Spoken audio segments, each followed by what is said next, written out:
So we're in the dog days of, summer, right? Dog days of the heat. It's hot as hell in America. And, there's a pretty glaring consistency or similarity between right now and, let's just say, training for a fall marathon and training for a spring marathon. A good chunk of your training, even the majority of it, is done in extreme temperatures, whether it's extreme cold, training for spring marathon, or extreme heat, whether it's training for a fall marathon, okay? And I'd say at least half. And then you have to transition towards a couple different things where it'll warm up a little bit in the spring, it'll cool off a little bit in the fall. So I wanted to point that out because it's important to remember, and when you set up your training, and I like to work backwards. So I set the date, let's just say it's a November marathon. So you have the month of October, the month of September, the month of August, let's just say the month of July. Okay, at least two of the four are done in extreme heat, July and August. So how do you build out your training? And the same goes for the spring marathon. How do you build out your training in a way that allows you to get the work you need to get done and still get fit and not miss certain things? Well, I depending on how much time you give yourself, whether it's you're a beginner giving yourself 12 weeks or even less, or whether you're a little bit more experienced and you're giving yourself a little bit longer, or you're just transitioning from a spring season and taking a breather and then going right into a fall marathon training program. How you set up the training is important. I like to start with, let's just use those 4 blocks of 4 weeks each, okay? 16 weeks. July, August, September, October. It might be 15 or whatever, but let's just use 16 weeks here. That first month, I'm establishing the mileage that I want to train at for the next several months, right? And I'm incorporating certain things in. So that first block, I'm incorporating some hills and some tempo, building up to the tempo that I want to get to, okay? And even in the extreme heat, you can do these things by doing short hill repeats, okay? And whether it be 200 meter, let's just say 200 meter hill repeats, you jog back down for recovery or whatnot. Even if you find a shaded area, or if you do some hill repeats on a softer surface, at the very least it'll be more forgiving on your legs, okay? And then you complement it with a little bit of tempo running later on in the week, and obviously you're building your long run along the way. Transition to August, right? Then you can start incorporating some over distance stuff. But now, to me, it's threshold stuff, right? Instead of doing hard mile repeats or VO2 max training and stuff like that, you can do, but it's very, very hard to do and very, very hard to recover from in the dog days of the summer. So I like to do the over distance threshold stuff. Let's just say instead of 8 times 1,000 with a 3-minute recovery at VO2 max pace, so you're doing 8 or 10 times 1,000 with 1-minute recovery at threshold pace. Okay, it's a different effect, but again, you can do more volume and it's going to be less invasive to the body. And since it's super duper hot, you're not having to run as fast, but you're still getting the benefit, and you're complementing it with something short, like you're transitioning from your hill repeats to speed fartlek. So 1 minute hard, 1 minute easy, build up towards 20 or 22 or whatever, and you complement that with some threshold stuff later on in the month. Again, you've done some short, fast stuff, and then some threshold training in August, while still beefing up the long run and kind of adding things into that as well. Now when it's September, things start to kind of level off and cool down.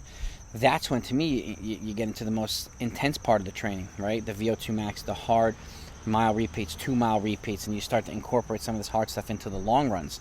So you know what it feels like, or your runners know what it feels like to run hard or marathon pace during the long run. It kind of transitions towards the actual marathon, right? And you hold that, and then you transition into the last batch of training where you cut the volume. Okay, and then you stay at that lower volume rather than, this is my personal opinion from experience as a former competitor athlete and a coach, and I say this in a lot of my training programs.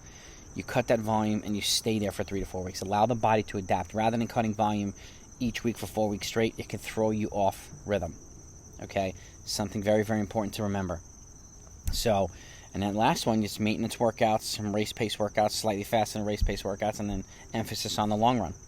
Okay, and now you have set yourself up for training in such a way where you kind of got everything that you need in there, but you're also taking advantage of the heat and doing certain things that allow you to maximize what you can do there and not affect what you can do for September and October. Okay, so the sequence is very important. And on the flip side, training for a spring marathon too, similar things, and especially in the extreme colds, if you have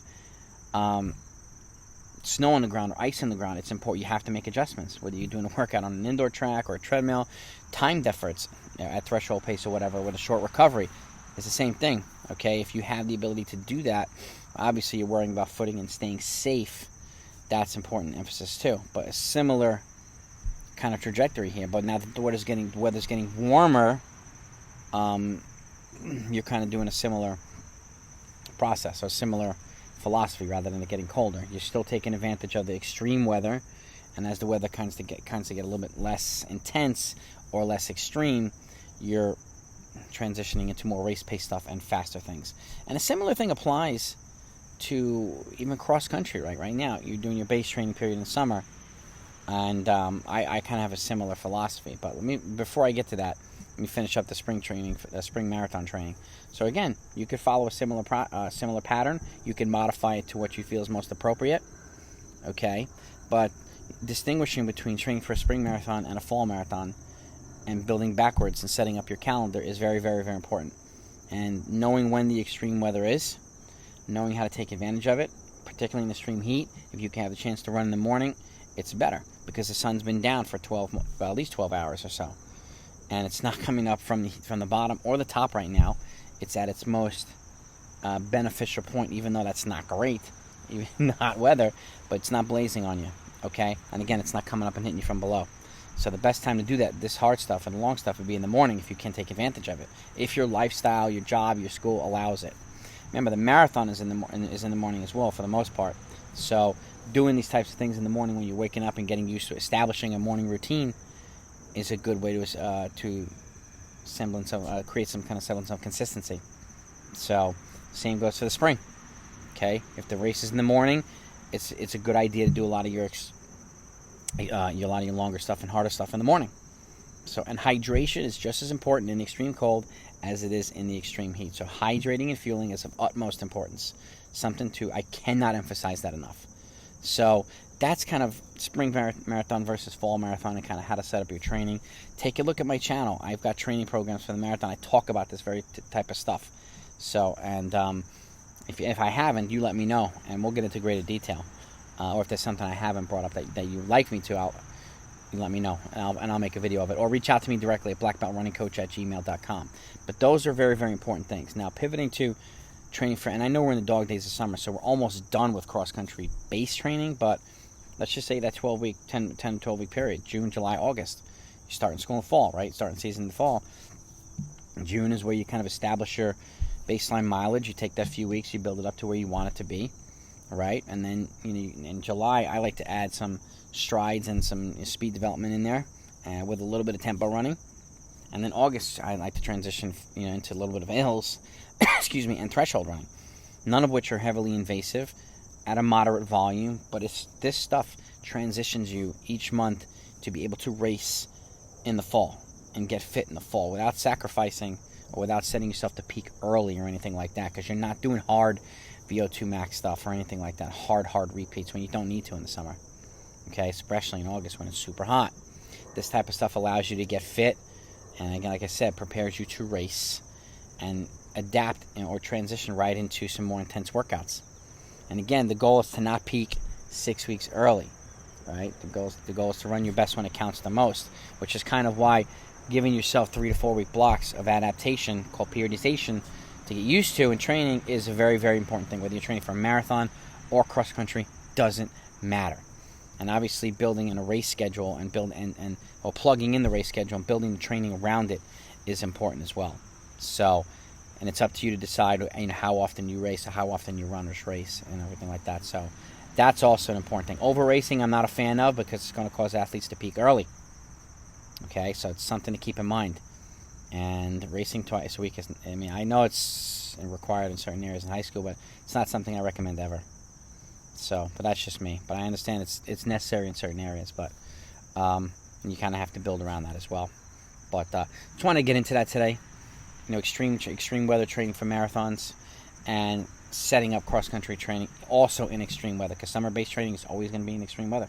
So how do you do it in a way that still gets you fit, allows you to enjoy the training, take advantage of it, and get you ready for cross-country racing? So I hope you found it enjoyable. If you did, hit the thumbs up. Reach out to me directly at blackbeltrunningcoach@gmail.com if you need to for any personalized questions, any coaching questions. I'm happy to answer them, and I'm always here. And make sure if you do subscribe to this channel, which I hope you do, if you haven't done that, please do so. Hit the notification bell too, so that you don't miss live videos when they come out. I don't want you to miss good content. But we got 350 plus videos here for you. So a couple of hundred coaching clinics at your disposal for free. Please take advantage of them. Have a good day, everybody. Talk to you next time.